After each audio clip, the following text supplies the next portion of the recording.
I am so grateful that my dear friend, Carre Otis, came on today to film a podcast with me. And I think we could probably do about 25 podcasts. We have so many things to share. I was thinking this morning, what do I even want to bring up? So we decided we would just have a conversation. And I am just so thrilled to be able to have this open, honest conversation with my friend Carre and to bring it to all of you. Because I think what is missing in so many of our lives is a sense of community and a sense of authenticity. And something that Carre has taught me is the need for sisterhood. And she's been a soul sister to me and I do believe that our meeting was a meeting that was brought to us by a much higher realm. And I'm just so grateful. So everyone here, welcome to the Karena, Virginia podcast, where we expect the best and we get it. And Carre, I think you know all about the ability to change our frequency, to rise above, to use our voice, to make space in our lives for the wonder that so many people on the earth realm forget exists because fear and pain is also so real. And I just want to start the conversation with that and just have you add to it any way that feels good. Oh, thank you. I'm so wow, this is a long time coming. Mm-hmm. I feel like you and I have so many deep conversations, some that we're not even speaking. We sense one another and extend a hand to one another at the perfect time. And I know we've been connected for so long, and there was an immediate recognition and knowing the second that you and I came together, and it's just been like serious hand holding since then. And it's been so, it's been such a reminder of the the power of connection, the power of sisterhood. And even in these times, in these let's just say, we're all facing some of the darkest moments externally and internally. And within that, to connect with others, which is vital, that help us remember the magic, the sparkle, that this is just but like one dimension, one realm. We're operating in so many ways on so many different timelines. And that to make that connection and to wake up and remember, it not only helps and supports us to continue to walk the path, but to do so in Buddhism, we'll say with joy, with joyful effort, right? Yeah. To engage in our life in that way and remember, because, we move towards what we focus on. And I've been saying, I'm watching a lot of people really behaving very badly. Yeah, I am too. Really, really in an inexcusable way. Mm-hmm. And any one of us, massive me over here, could roll out a list of all of the reasons. Can I swear on this? Of course. Oh, good. I could roll out a list of all the reasons to be a major fucking bitch and to be bitter and this and that. Mm-hmm. And I'm seeing people give me their list of reasons that they're behaving badly. And I do not buy it. If there's one thing we all must tap into right now, it is humility, it's dignity, it's kindness, it's love, it's that frequency that we're talking about. And this is the call to action. I could not agree more. Yeah. This is the call to action, like calling all angels, put on your big girl panties, let's all do this. Mm-hmm. Let's not behave in the way that is being modeled for us everywhere. We are not here to do that. Yes. Yes. And I I feel agree. fierce about that. I And do too.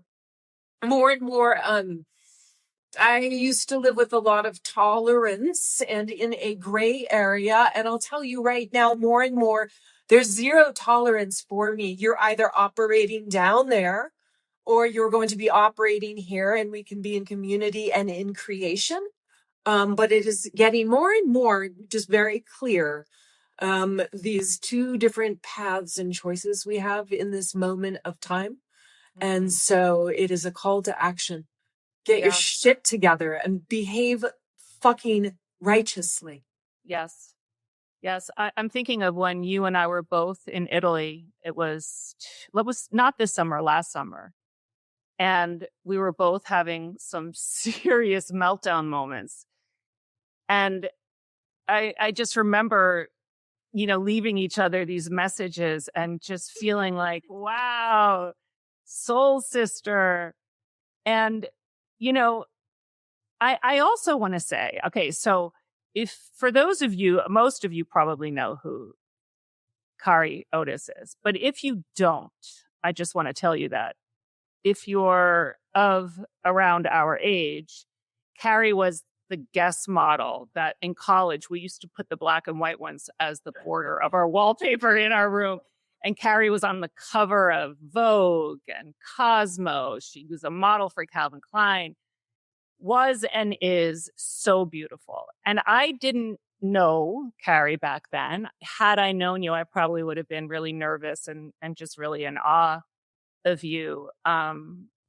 I was pretty insecure back in those days. And I had some similar experiences where I was invited to model because I was tall, but then I got rejection after rejection. And Carrie was with Elite Modeling Agency. And I remember being about 25 and being in their waiting area. And Cindy Crawford was there. And she just looked me up and down. And I remember thinking, oh my gosh, why doesn't she like me? And I went back there and they were like, girl, you're way too commercial for us. Go check out Cunningham.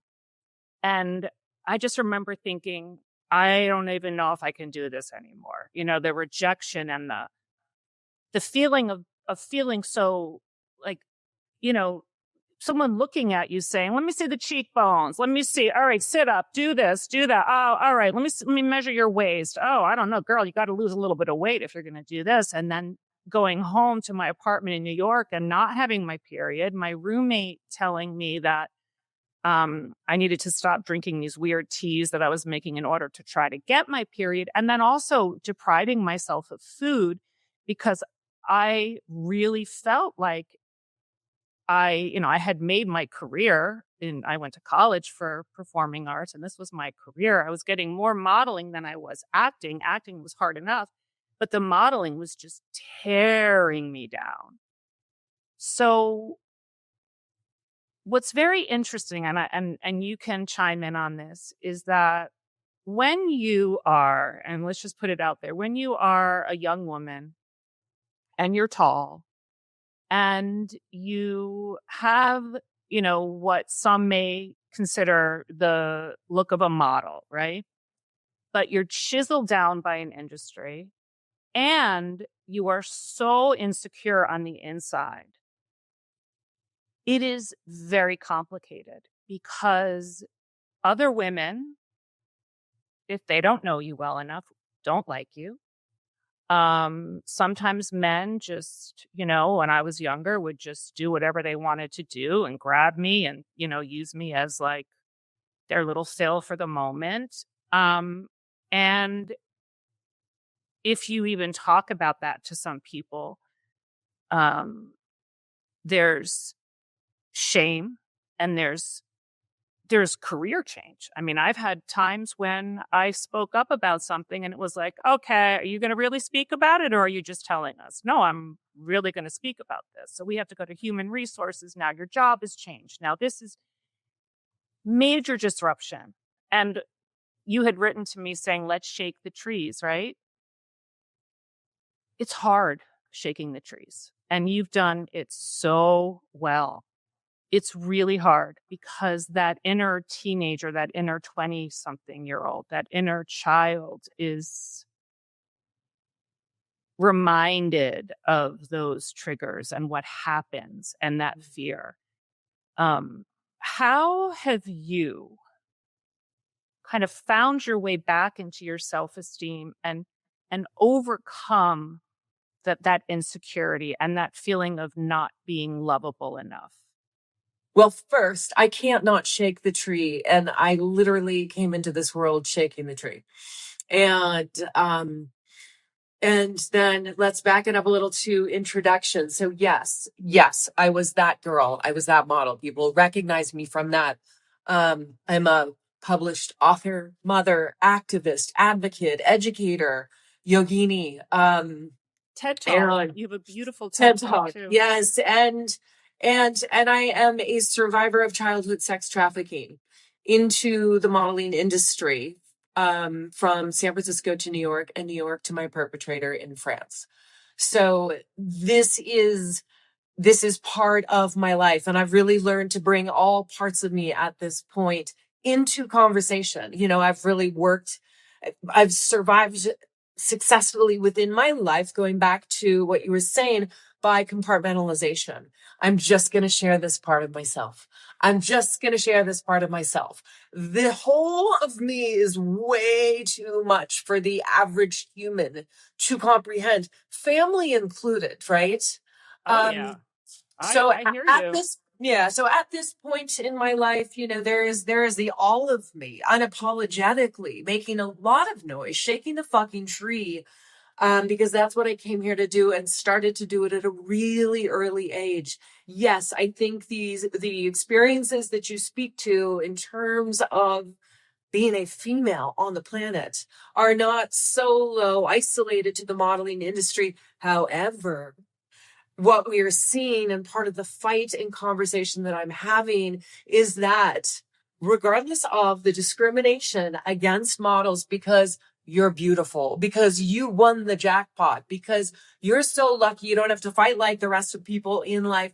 Well, guess what? Along with that ticket has come so much abuse, normalization of objectification, normalization of sexual harassment, sexual abuse in the workplace constantly. I can't tell you the majority of modeling gigs from when I was starting out and a kid on the streets with no name.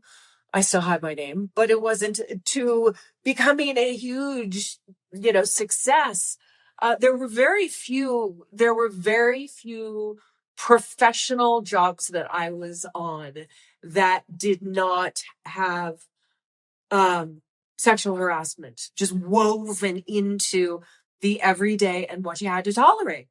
What we are seeing now, and part of the bigger conversation, is that there was the 1%, right? Just like we've got the 1% at the helm, destroying the fucking planet and making the decision on women's healthcare and all of the things. There was the 1% of women that actually made it as big models. And then we are seeing, and this conversation that we are finally now having, is that the modeling industry has been used as a means of human trafficking for decades. And so this is the conversation that I've been speaking to pre-Me Too when I wrote my book 15 years ago, when there was a conversation nobody wanted to have about all of these. And that today, now working with other survivors, Epstein survivors, survivors of Joël Marie, survivors of Jean-Luc Brunel, that many of them, the majority of them, were trafficked through the modeling industry and the normalization of that. So I believe that this industry as a whole has been wrapped up in a shiny, pretty package that looks like opportunity and money and privilege, and that humans have been conditioned to see it as that. And this is an opportunity and another call to action that we are calling for investigations into the industry and into all of these players at this time, those that have died and those that are still working within this operation. I think it's so important, as we mentioned earlier, for there to be a circle of holding hands throughout it, because to disrupt this system that's been around for eons is shining a light of truth, and some people cannot handle that bright light, and that feeling of being a disruptor and of coming in big, taking up space, using our voice, purifying ourselves is, I know it to be something that is so fierce, and it comes like through us. And it's that if I don't do this type of feeling. But afterwards, for me at least, I just felt like things were crumbling all around me. People couldn't handle it. And I didn't have a tribe, because that was 2016. From 2016 until 2026, Yeah. it's unbelievable how much support there is for women. Yeah. And now, even science is showing us what I felt very deeply, which was, if I keep my mouth closed, I am giving a message, not only through my voice, but also energetically, to my children, to their children, that we keep everything put under the carpet and the rug, whatever the saying is, and we don't speak, we don't ruffle feathers, we don't get angry. And You I'm know, watching. yeah. Dr. Gabor Amate has spoken Uh-huh. about this specifically with women, that's one of the reasons that we have these high rates of autoimmune, that our systems are attacking themselves, is because of this withholding and this deep, deep conditioning and programming that has been put upon us. And yet, speaking to what you're speaking to, we are in a collective wake up right now. We are. And so, if we go spiritual with this, first of all, I love Gabor Mate and his writing, and what he's sharing, just recently is amazing, because he's really doing the research too.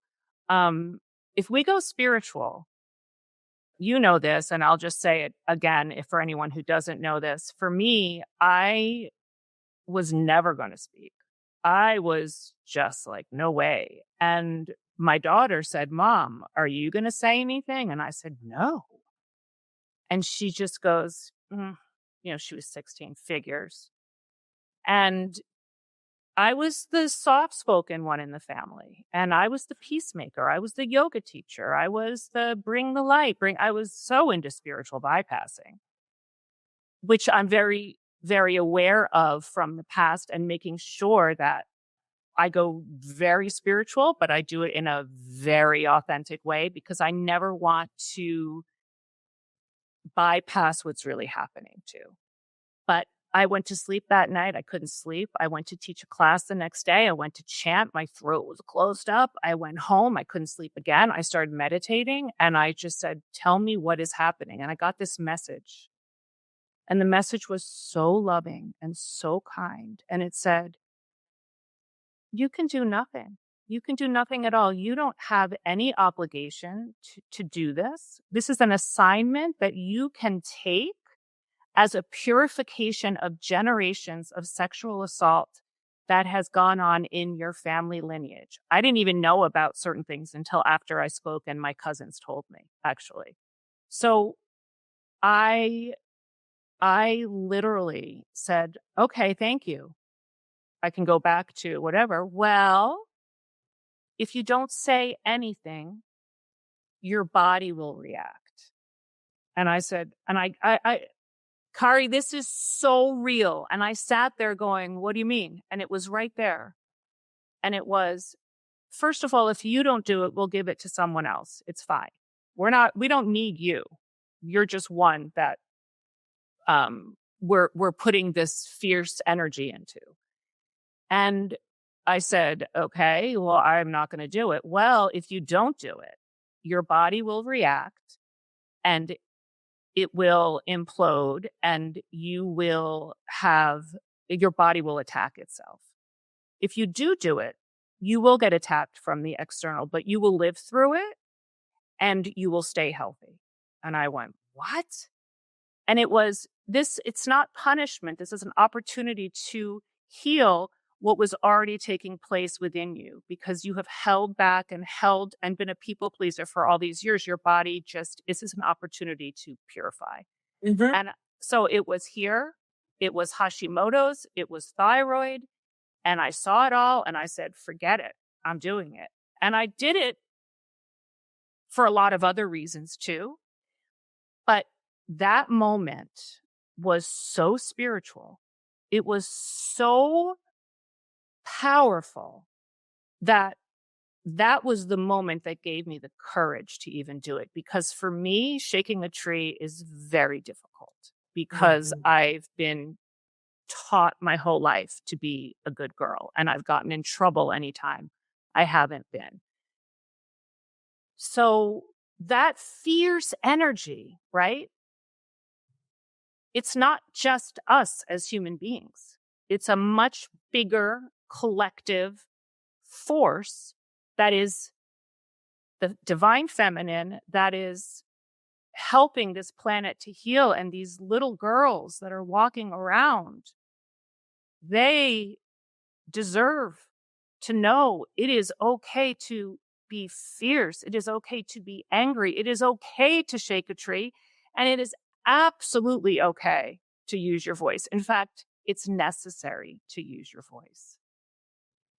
Yeah, absolutely. I think one of the most powerful words that we can teach our children to say is no.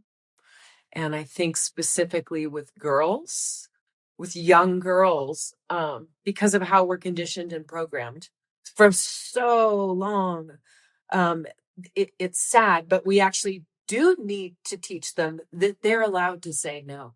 And that was something that I was not initiated into through my whole lineage. And it took me a long time to say no, and I don't like that, and I don't agree with that, and fuck off and back up. And today it's pretty, it's no, it's unapologetic. I mean, it's just, Mhm. this is my right, and it comes through wisdom of being in relationship with myself, in connection with myself. For me, we could speak spiritual, whatever you want to call it. For me, it's being in connection. It's being in connection with, you can say, creator, the divine. For me, I've always had, I've been deeply, deeply, deeply connected to Tibetan Buddhism since I was a kid. That's been my practice and where I've gone. And so there's not, the goal here is to be in connection with self constantly. And I think those of us that have experienced trauma, abuse, who hasn't, especially if you're a woman, that we find a delay within ourselves, right? Absolutely. Within our responses, within our ability to, and this is something I still absolutely work on. There's a part of me that is absolutely out there and fierce and getting better every moment of every day. And then there's still some very, very deep programming that, especially when it comes around with men, and things that, all of what we're speaking about, there is still a programming within me that blows my mind that I'm still in a bit of a catch up with.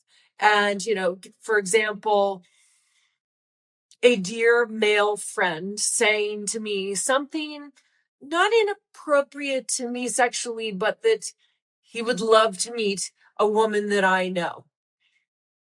That is really not appropriate. But it took me, like, seriously, we're in a conversation about work and professional, and you're even doing that thing. And it took me about 12 hours.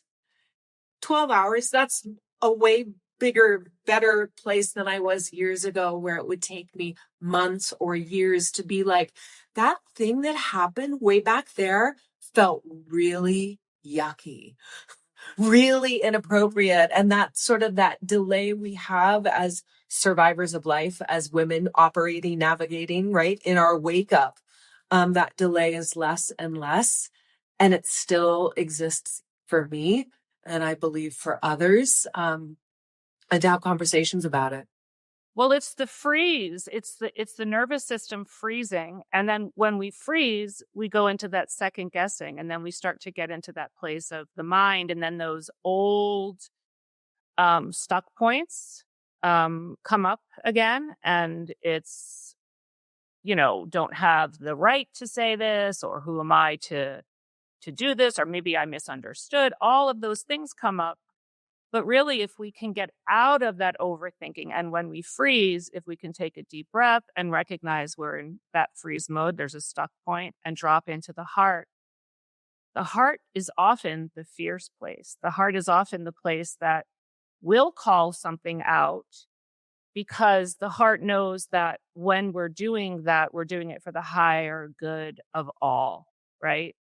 And so it's not a lashing out. It's not it's not just a reaction, it's a response. And I think that a response, when it comes from an authentic, deep place in the heart, can really shake someone up, more so than just, a flip out. Because it's like when it's a response and it's like, that is inappropriate, it can really make someone stop and think, right? Yeah. And I think there's another aspect that, of this fight, flight, freeze. And there's one other piece, and it's called fawning. And it really, really applies to so many of us. I'm finding a lot of women. There's a great book out called Fawning. And it's pretty mind blowing, because you're like, oh my gosh, where in my life do I still do that? And that's I that still do other. it. I Yeah. still do it all the time. I have to catch myself over and over again, even in my Uh-huh. marriage, Absolutely. And I'll say to my husband now, I have a name for his, the, the guy with the temper that's short is Frank. And then Herbert is his like sweetness. And I say to him, Frank's got to go, because I put up with Frank for 25 years. Frank's got Yeah. to go. And then Frank's he not says, hot. Frank is Frank's not not hot. sexy. Frank's not Totally. sexy. And Herb, Herb is sexy. And I Yeah. love Herb. And Herb's like, and I have to remind him, Herb is sexy. But then he's like, well, what about Spice? Because I told him, as I've been going through all these hormonal changes, he said, whoa, whoa, whoa. And I said, he's like, what's her name? I said, Spice. And he goes, I don't know Spice. And I said, yeah, because I've been fawning all these years to keep the peace. And I told even my kids, Spice is coming out. And even they're going, oh my gosh. So he said to me the other day, well, if Frank has to go, then Spice has to go. And I go, no, no, no, no, no. Frank has to go, and Spice comes in and she stays in. And that's it. And he's like, it's like he doesn't really know what to do with it, because this is new. But you know what? We get to a point where we're like, it's either going to be this way or a way that, is going to work for me in my life at this age, because we start to realize this life is short, and I'm not going to fawn anymore. Right.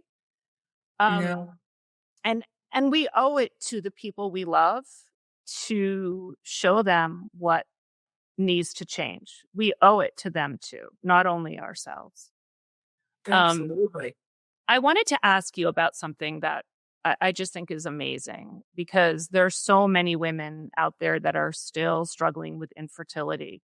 And you were told by doctors that you would never have a baby. You didn't have your period for 5 years. So I like to kind of bring people hope, right? I mean, you had a career at a young age that millions of women dream of, and just, have looked at you in awe for years and years. And people still dream of being not just a model, but a supermodel, and being, on the cover of magazines. They feel like that's where the love is, right?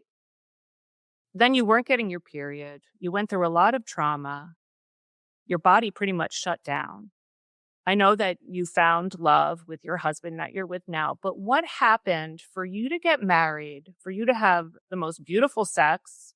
And then besides that, because I do think that that sexual chemistry can absolutely be what causes the miracle too. But there are people that have a lot of sexual chemistry that are still not able to conceive. So what happened in that moment?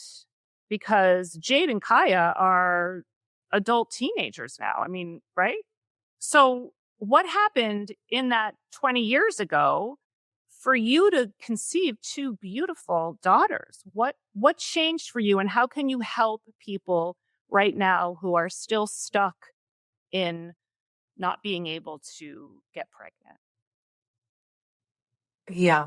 Jade is 19. Kaya is 18.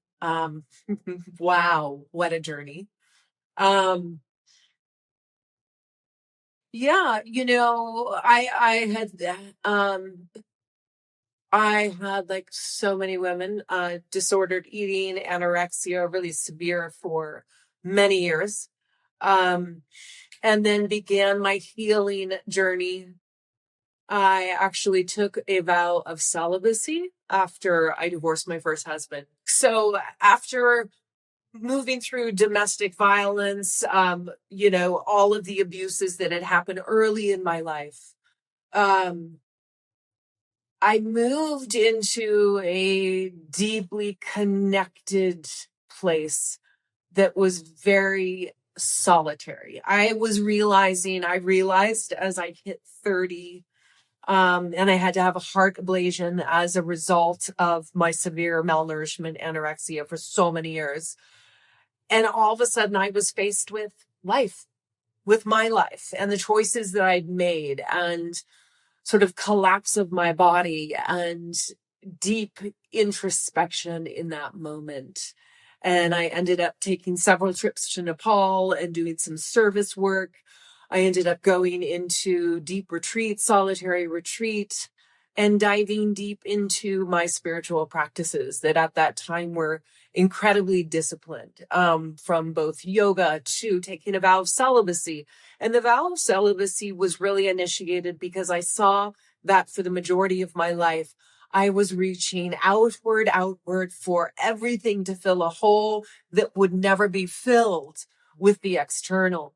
And so it was my moment in time as a woman to journey inward, inward into discovery. And I think a lot of women, whether you've been a model or not, can relate to this sexualized persona that we put on that's very performative.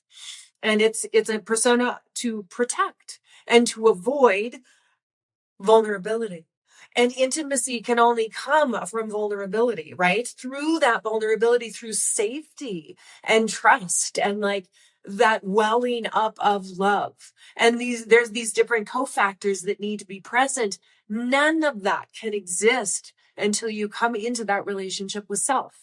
And it's a deep dive, and it's a deep dive for a 30-year-old, right? Saturn return, for me to take that deep dive. And I'll tell you, that first year, even though I'd had all of this external, you're gorgeous, you're sexy, you're hot, I want to do you, that deep dive was so terrifying, so painful. I had no idea who I was without this performance of like, I'm a badass bitch and I'm like this tough girl and I'm all of these things. I had no idea. And it was excruciating. I mean, sister, it took courage, and I stayed the course of celibacy for 5 years. And it was the greatest gift I could have ever given myself. And from that Phoenix rising right there, when I stepped out from that place, I was in the greatest relationship with myself. I was my best friend, my best date, the provider of all of my safety, love, like, and this became, I'm a Libra. I'm like, my love language is beauty, and creating that within little spaces within my home, wherever it is. Yeah. And I was able to step out from that place in relationship with myself to walk into a new place in my life. I didn't need anyone. I wasn't coming from this trauma and wounding and needing to magnetize somebody that I needed to work out all that shit with, right? Yeah. I was able to move into relationship with somebody in a totally new way. That's my husband. Right. But during that time, and whether it was like it wasn't disconnected from my sexuality, but I was celibate. So my body was not operating. I was also in deep healing from anorexia and a heart surgery and all of these things that I hadn't had my period in 5 years, nor had I ever had an orgasm with a man. With Wow. myself, yes, but there was no trust, right? And so as I moved into this relationship with Matthew, it was from a completely different lens and place where I was able to be intimate. I was able to feel safe. There was a love that I didn't know because I had established that with myself. And from there, the impossible, right? We have these talking heads of men that are, they've got their opinions and this is the only way because nothing else, unless it's scientific and I can prove it makes sense. Right. What they don't factor in is the divine and the miracle and the magic and the spark and all of these things that come into creation. And Yes. so from that place, despite all of those opinions and no period, conceived Jade. And Jade is my 11 miracle child. Has kicked my ass and brought me to my knees. And Scorpio has become my greatest teacher. And then again, there was Kaya conceived. They're 16 months apart. And I walk hand in hand with them. They are my dearest, best friends, and greatest I gifts. know. Such miracles. Yeah.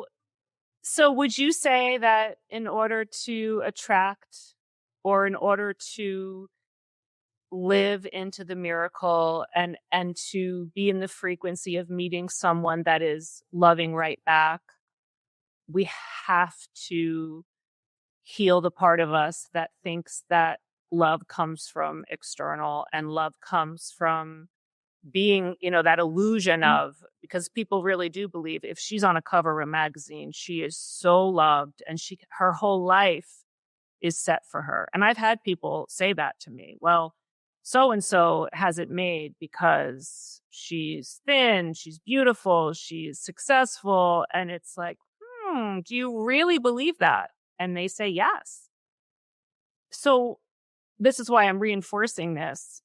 The real miracle was not being on the cover of Vogue. The real miracle was learning that the love had to come from the inside. The love had to come from recovering from that part that was fawning and was looking externally for love. Yeah, let's get real. There's no miracle being on the cover of any magazine.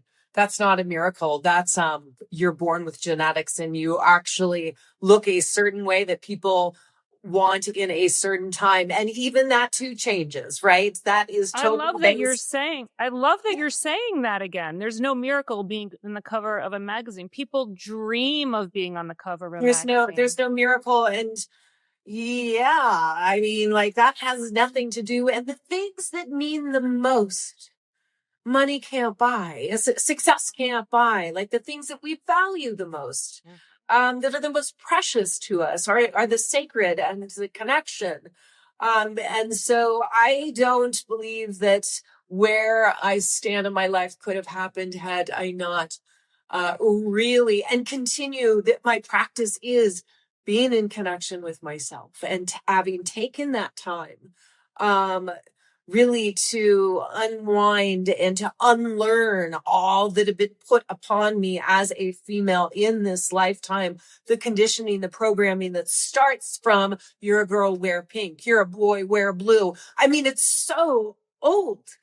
And this is what we've been conditioned in. So to disrupt that by taking time to create, to establish a relationship with myself. Most of us aren't in relationship with self.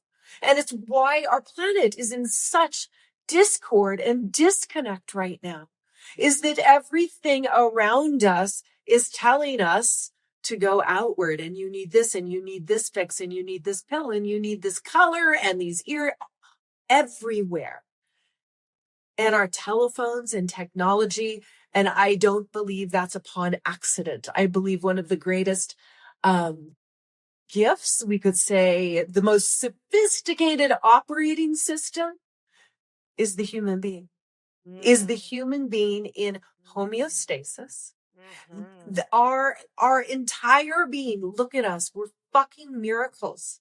That we can conceive and grow a child and birth a child and feed that child from our own body. Wait, what? Yeah. Hold on. And people have really moved into a state of disconnect with themselves, with nature, with the miracle of all of these things. Yes. And so hello, people, remember, time to remember who we are. What do you say to people who say, I don't believe in anything other than being a grinder and just that I have to do this in order to survive or in order to provide for my family? And they are constantly living in that external world. What do you say to them? I'm trying to be skillful. I have a lot of things I could say. I love it. I have a lot of things I could say. I would say, wait a minute. Like, if we remember, if we can tap into this precious human life and that it's fleeting and you don't know when, where, how much time you have, right? Are you happy? Like, are all those things, is that grind worth it? Are all the things that you have, are they fulfilling to you? Because we didn't come here to just do that. We came here to do so much more. And it's really important too. We came here to grow and to discover and create these connections and relationships. We came here to remember. Yeah. And do you think that sometimes that grind is actually a form of disassociation from going within and from learning how to really do the work? Absolutely. The busiest people, like their actual occupation is, what are you doing? I'm so busy. It's like their purpose is to be busy. That busy is by design, is to avoid connection, avoid intimacy, avoid going inward, avoid being in stillness. Look at all that we find in stillness. Look at what we can discover there. The greatest beings that have walked this earth amongst us at different times, like the Buddha and Gandhi and on and on and on, attained these levels of realization through stillness, right? So true. Yeah. So when you did your retreat and when you went through that time of massive healing, was it silent meditation that you were doing? What were you doing to find that ability to love yourself without external validation? Was it stillness? Was it a practice? Was it nature? Did you have any moments? It was all of it. It was all of it. I've been fortunate to be in profound connection with my root Lama, my root teacher, for decades. So I have the karma, the great fortune to have, found that in this lifetime and made that connection and have both the guidance from my teacher, as well as, we call it a sangha, community, that helps, that I and other practitioners can kind of check in with and get stoked and come together and practice on new moon and full moon, even though I'm a lone wolf and I really am not like community gal. But that I've had that great fortune and that I had a lot of direction during that time. And I'm someone that I believe we all have resources and we just have to reach out to them, whether they're in the physical, whether it's our creator, whether they're in the fairies on the land, whether it's putting your feet on the earth or in a river or whatever it is, that we all have resources we can access. And that during that time, I became very disciplined. I took a vow of celibacy, and I also decided that I was going to commit to doing a practice called Nundro, which is preliminary practices in Tibetan Buddhism. And you have to do 100,000 of this and 100,000 of that. It includes prostrations and meditation, which is silent, and then also specific practices. And within that, I had a very disciplined yoga practice, Ashtanga yoga practice. And so really, with the exception of work sometimes, I was in a personal retreat, and I would wake up oftentimes at 4, start my yoga practice, and then enter my sitting practice, and then go out and be in nature for a hike or a walk, come back in and do another session. And these were my days for several years. It was that level of discipline. And I have to say, I had also been told and diagnosed with a label that I was bipolar. Let's just put it this way. Any 20-year-old that is in an abusive marriage, doing cocaine, married to a sociopath, would present as somebody with borderline or bipolar, right?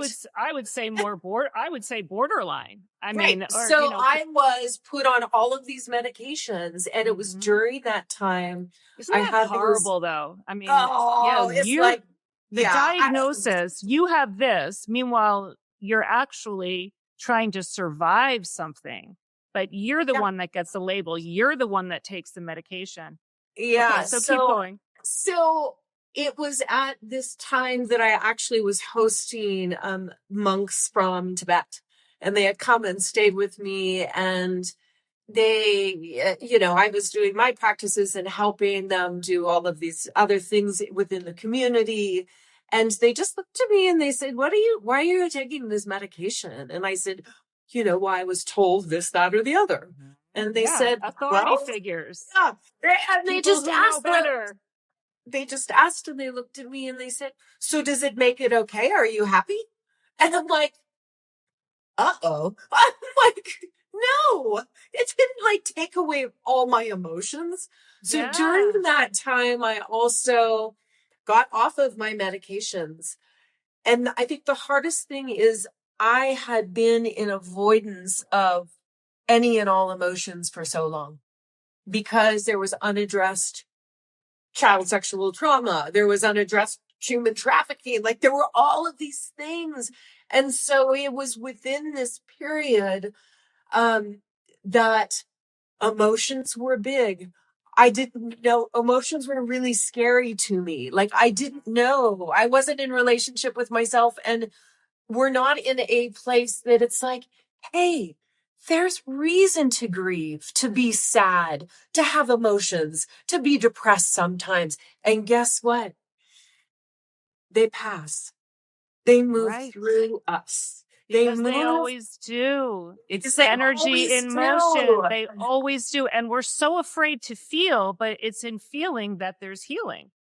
Absolutely. And it was this time that I was like, I literally thought my emotions would kill me, right? Mm-hmm. And I've experienced also that. Having been a woman who, don't be hysterical, don't be angry, don't show emotions, stop crying, smile. We even have a fucking president that's being telling reporters, you should smile more. How many of us have heard this, right? And so it took me I would feel emotions coming and literally crawl over to my meditation cushion and just sit down. And it was my practice to just be like, okay, let's breathe.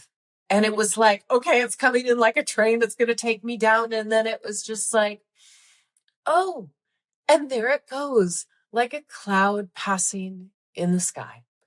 And through this, developing, right, resilience and trust within myself and within the truth that emotions come and they go. And as women, we're told to not have them. And as women, we need to be feeling all of it, Yes. all of it, and Yes. honoring all of it and reminding you, and I've done this with each other, leaving messages. And it's like, I see you, Karena. I hear you. You're not alone.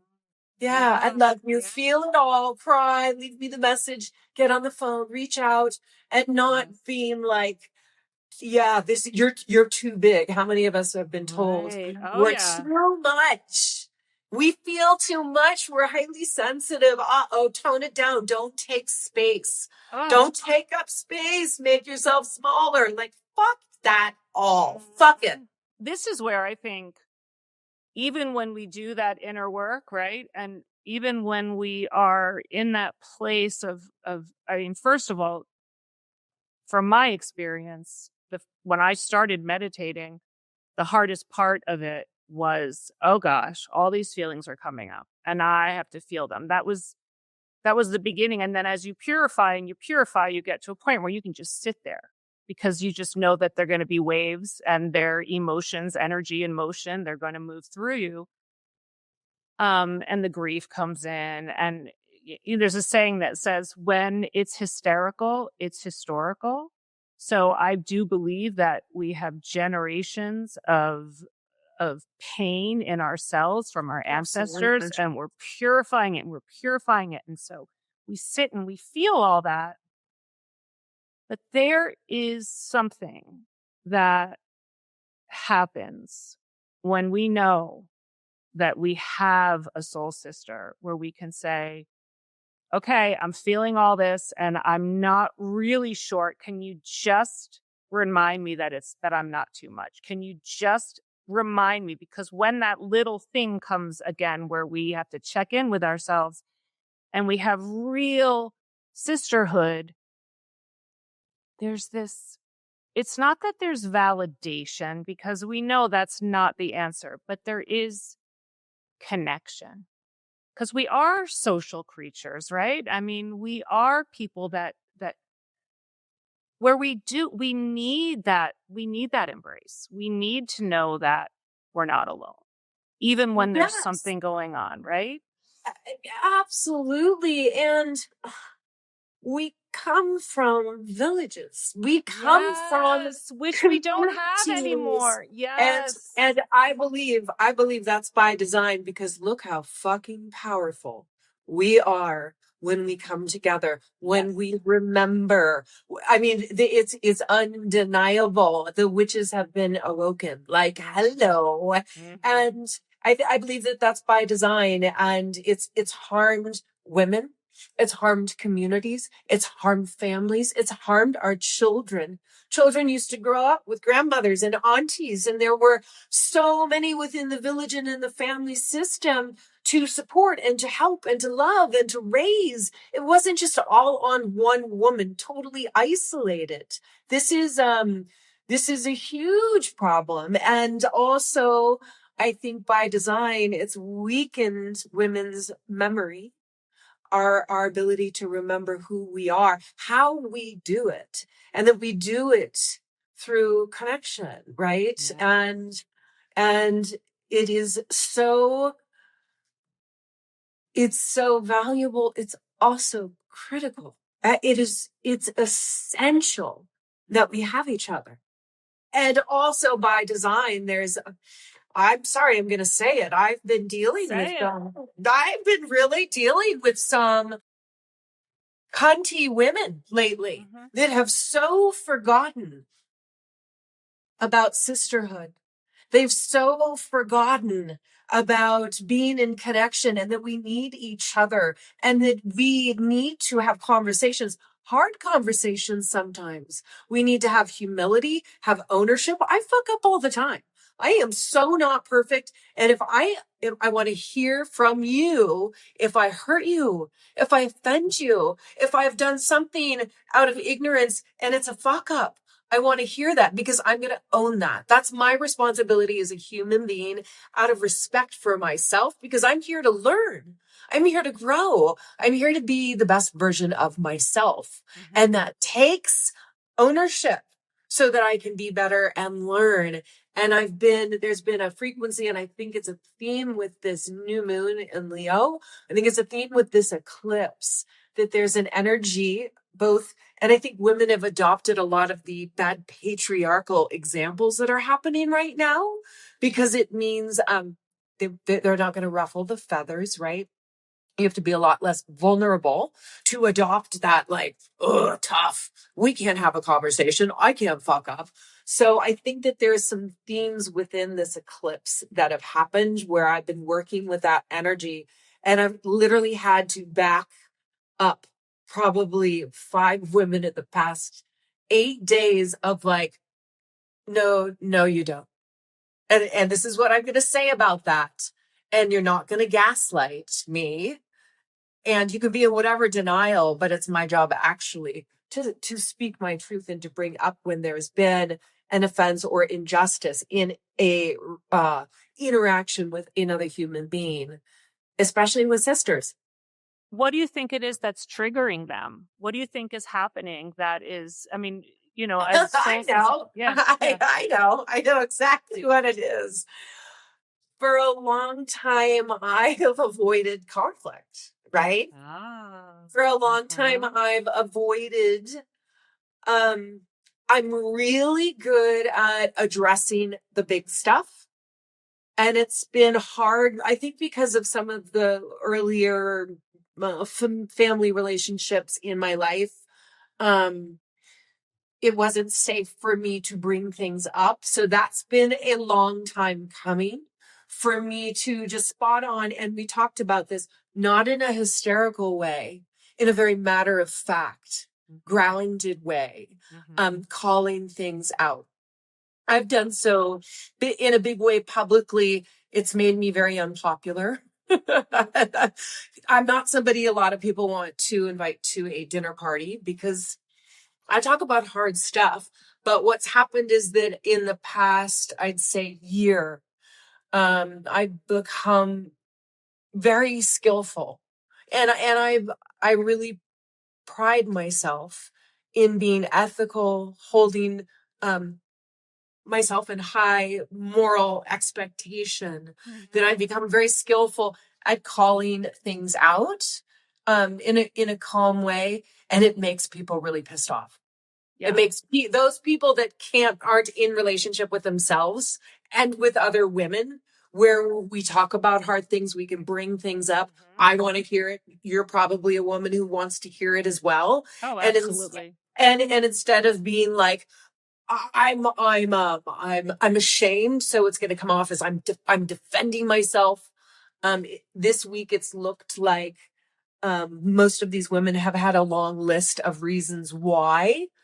And I'm like, we all have a long list of reasons why. And still, you fucked up. And it's okay. So I'm just noticing that. So it's because I've become really proficient in speaking my truth. Well, I see it that I think it's wonderful. And it's fucking great. And I think you handle it much better than most. Definitely much better than me. I don't do well with conflict. And I have a tendency to kind of go into that place still of, did I do something wrong? Which is a very hard way to be, because sometimes it's very real, and sometimes there's a projection, right? Sometimes we have to look at, oh gosh, why is this coming at me? And so we have to really filter through, is this real? Is this, because it can trigger something from the past as well. I think a lot of women would love to know how you are able to still, because I see it as shining a light, right? You're shining the light, you're showing what needs to be seen. And we're living in a world where a lot of people don't want that. They don't want to have the real conversations. They don't want to talk about things that are deep. They want to kind of numb all that stuff and gossip or talk about things that are not so personal, right? And how do you overcome it when it's real conversation and it's shut down? Because it can make us feel like we're not being seen, we're not being heard, we're not being Yeah, I valued. mean, Karina, like at the end of the day, I think to recognize what I'm powerless over and what I have responsibility over. Um, and I believe that my mistakes and regrets really inform me. There's been moments in my life, in parenting, in relationships, in business, where I didn't speak up when I had a knowing. And I didn't say what needed to be said. Yes. And sometimes it's just been like, oh shit, that like really affected that business thing. Like I saw that, I knew that. It would have saved me hardship or whatever, financial, whatever. There's been times in parenting where I didn't say what I really needed to say. And I'm fortunate that nothing horrible happened without me having said something. So I'll just give like my daughters. All I can do is share with them the wisdom or the concern. And that's my job, even if they don't like it. And I also have the wisdom to know they're going to do whatever the fuck they want, right? They're 18 and 19. But if they go and they do whatever the fuck they want and they've done something harmful or something happens and I haven't at least said my knowing my truth, that's on me. And that's on me and would only be me living in a place that's playing small still and not wanting to speak my truth because God forbid that old story, it's going to make somebody upset or not like me. Like, that's not my job or problem anymore. It's not. So I've had enough situations where I've not spoken up and there's been regret. I could see how the course of things would have gone different had I done that. So and this is me. Like it's growth, and I'm here to continue to learn and I'm so much more comfortable because honestly, it makes me sick spiritually, physically, emotionally when I'm not in my truth, because my truth is my authenticity. Yes. It's where my integrity is. Yes. It's my moral compass. And Lord knows I'm turning 58. I've lived the majority of my life not in that place as a woman. And I truly believe that we will survive and thrive if we all come into this and begin. We can hold hands, we can cheerlead each other, we're going to stumble and fall.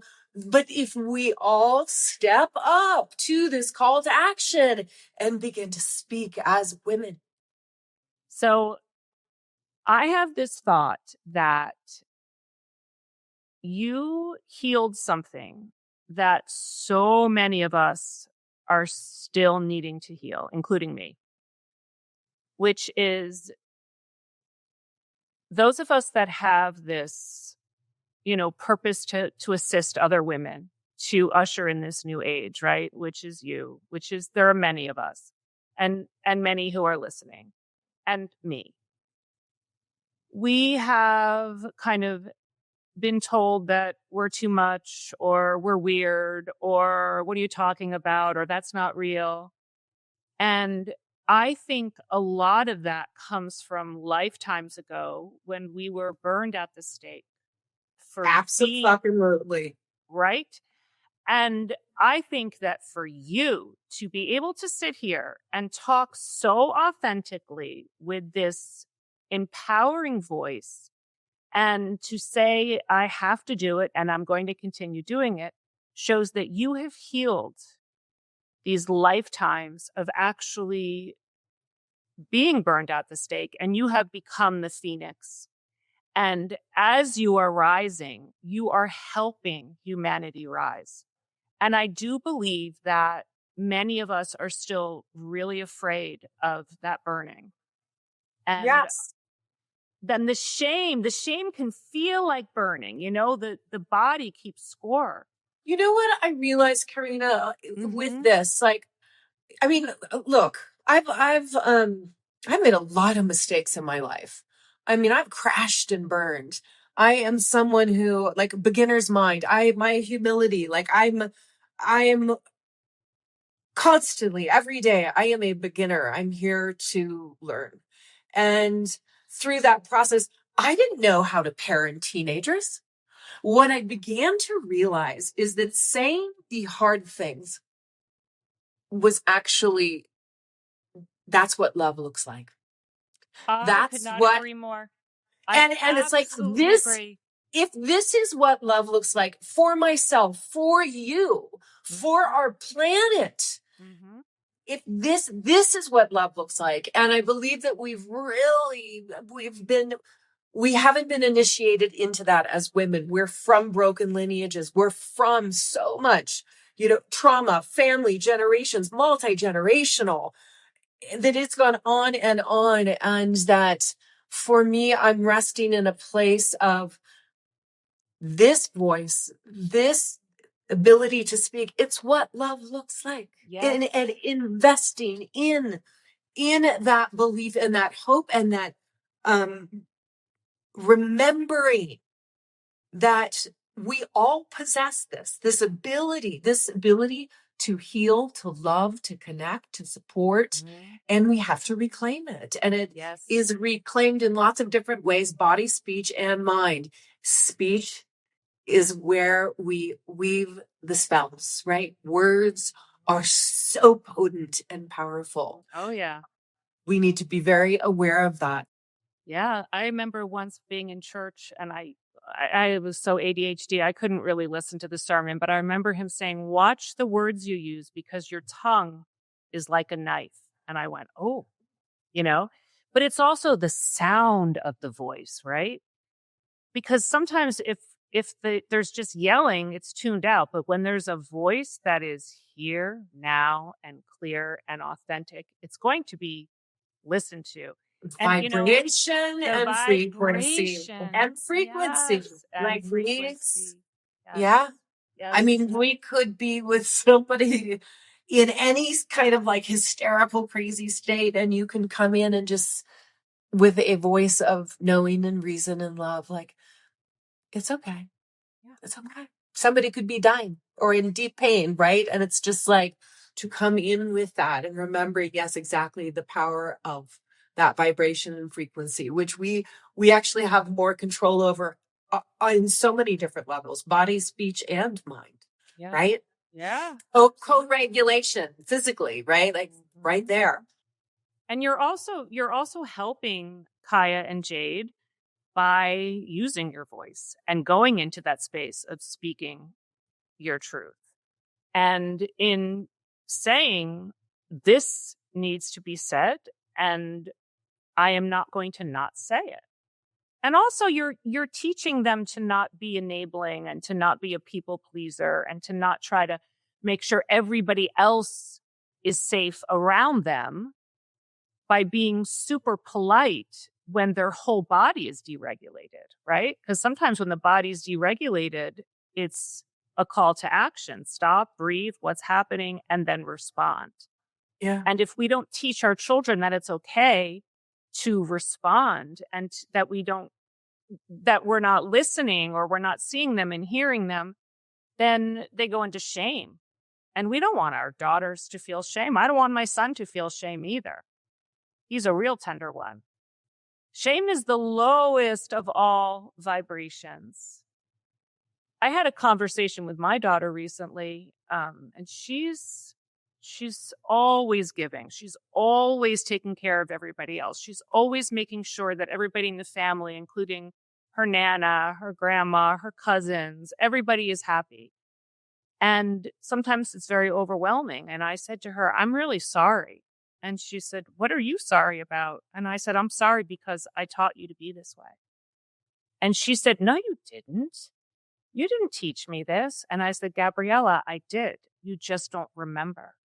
You were too young to remember, but you saw me making sure that everybody else was okay. You saw me keeping the peace. You saw me completely abandon myself. And I apologize for that. That's beautiful right there.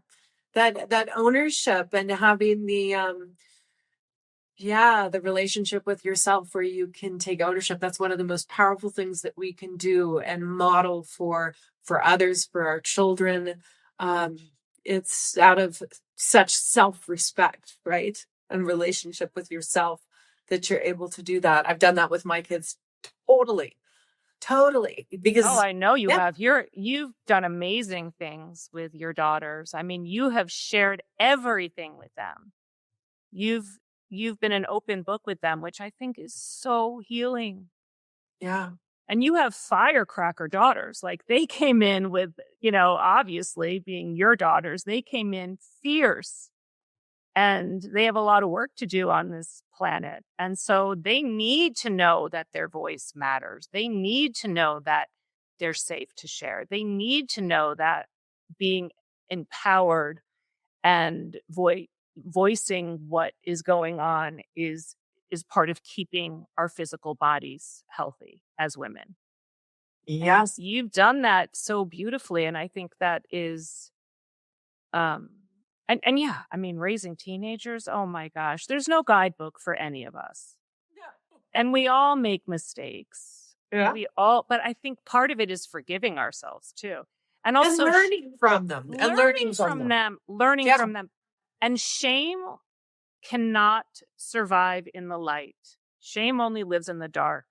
So the more that we just say these things, right? Like the more that we put it out there, or even with a friend like you and me, and look what I just did. Okay, sister. All right. You think I haven't done that? And then we laugh. Yeah, totally. But if we hold the shame back and we pretend that we're these perfect beings, we're not giving other people a chance to grow because we're showing them that making mistakes is not okay.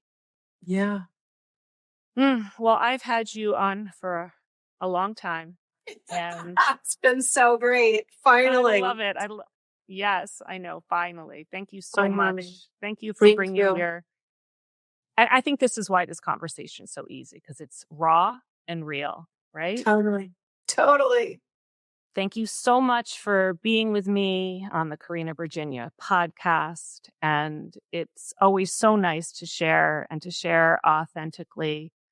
I would love for you to pick up my new book, which is actually an Amazon bestseller called Breathe with Me. And it's affirmations to get beyond the chaos, to move out of fear, to tap into the heart, and to expect the best and get it.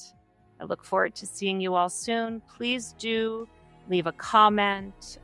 Please follow me on YouTube if you're watching on YouTube, so that you know when the next podcasts are coming. And please let me know what you would like more of and what resonates with you and what doesn't.